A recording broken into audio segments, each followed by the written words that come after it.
नमस्कार, स्वागत है आप सबका राजनीति के इस अखाड़े में। मेरा नाम है अजय सेतिया।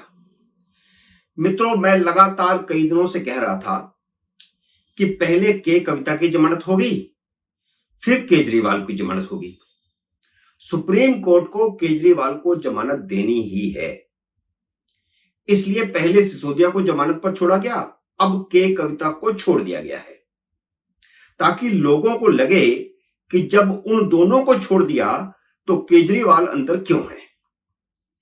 सिर्फ लोक लाज के कारण चीफ जस्टिस ने केजरीवाल को अंदर रखा हुआ है, वरना तो उसी दिन जमानत दे देते जिस दिन ईडी ने गिरफ्तार किया था।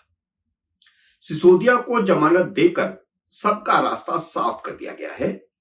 अब सिर्फ केजरीवाल नहीं, बल्कि बाकी भी जितने लोग शराब घोटाले में जेल में हैं, सब छूट जाएंगे और 10 नवंबर से पहले पहले छूट जाएंगे, क्योंकि 10 नवंबर को D.Y.. Chandrachud chief justice of India की रिटायरमेंट है।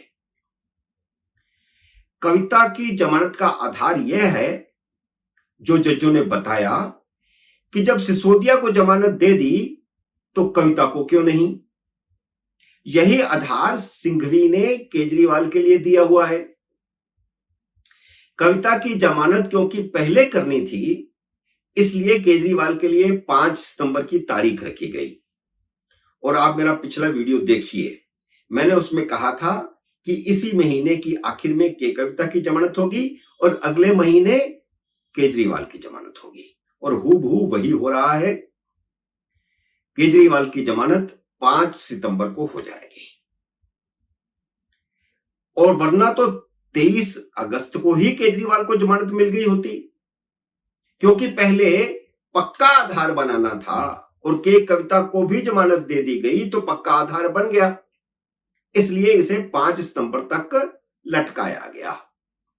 सिर्फ इतना ही नहीं कि के कविता के बाद 5 सितंबर को केजरीवाल को जमानत मिलेगी, बल्कि कविता को जमानत देने वाले जजों जस्टिस गवई और जस्टिस विश्वनाथ ने केस को भी कमजोर बता दिया है, जिसे केजरीवाल जेल से बाहर आते ही अपनी बेगुनाही के सबूत के तौर पर पेश करेंगे। यानी सुप्रीम कोर्ट ने सारी कहानी लिख दी है। अब ट्रायल कोर्ट गई भाड़ में। ट्रायल कोर्ट कुछ भी करे, ट्रायल कोर्ट अब क्या करेगी, जब जज ही कह रहे हैं अपनी जजमेंट में, जमानत देते हुए जजमेंट में जो संकेत दे रहे हैं, तो वह संकेत तो ट्रायल कोर्ट के लिए काफी है। न्यायपालिका भ्रष्टाचार के खिलाफ मोदी की लड़ाई को कमजोर करने की कोई कसर नहीं छोड़ रही। इसीलिए नरेंद्र मोदी ने स्वतंत्रता दिवस के अवसर पर लाल किले की प्राचीर से इस मुद्दे को उठाया था, जब चीफ जस्टिस डी.वाई. चंद्रचूड़ सामने बैठे थे।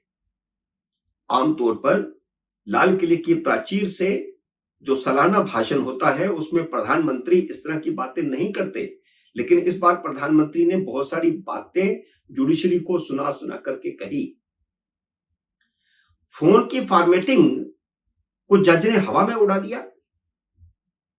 फोन की फॉर्मेटिंग ही तो सबूत मिटाने वाली होती है, लेकिन जस्टिस विश्वनाथ ने कहा कि फोन एक निजी उपकरण है, कोई क्यों अपने फोन की डिटेल किसी से शेयर करेगा, और सीबीआई और ईडी का काम तो ही सारा फोन और लैपटॉप को जब्त करने से होता है, वहीं से तो शुरू होता है सारा।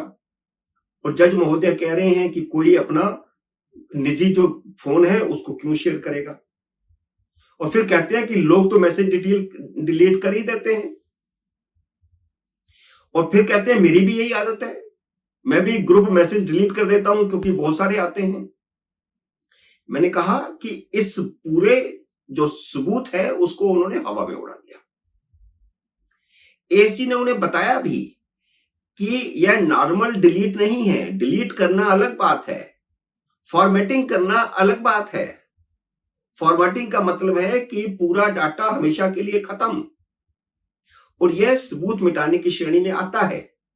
लेकिन जज नहीं माने तो इसका मतलब क्या है, यह मतलब समझ आता है सबको। अलबत्ता जस्टिस गवई ने तो यहां तक कह दिया कि के कविता की इन्वॉल्वमेंट का सबूत दिखाओ। उन्होंने गवाहों के बयानों को भी सबूत मानने से इनकार कर दिया और कहा कि क्या उनकी गवाही ही किसी को गुनाहगार साबित करने के लिए काफी है।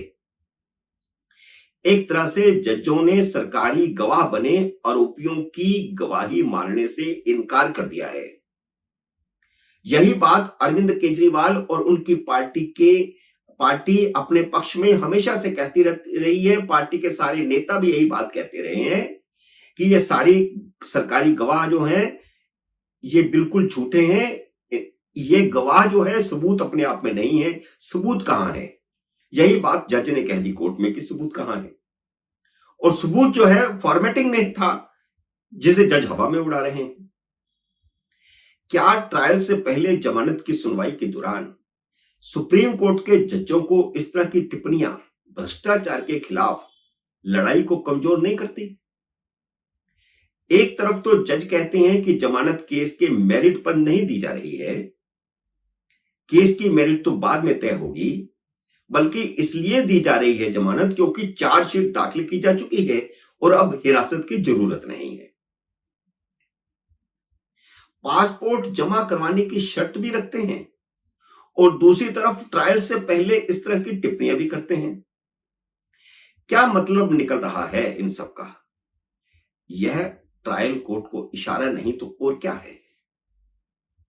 मित्रों, उम्मीद है मेरा ये वीडियो आपको पसंद आया होगा। इसे लाइक और शेयर कीजिए। अगर आपने मेरे YouTube चैनल को अब तक सब्सक्राइब नहीं किया तो कृपया सब्सक्राइब करके अपना आशीर्वाद दीजिए। जल्दी मिलते हैं किसी और वीडियो में किसी अन्य विषय के साथ। तब तक नमस्कार।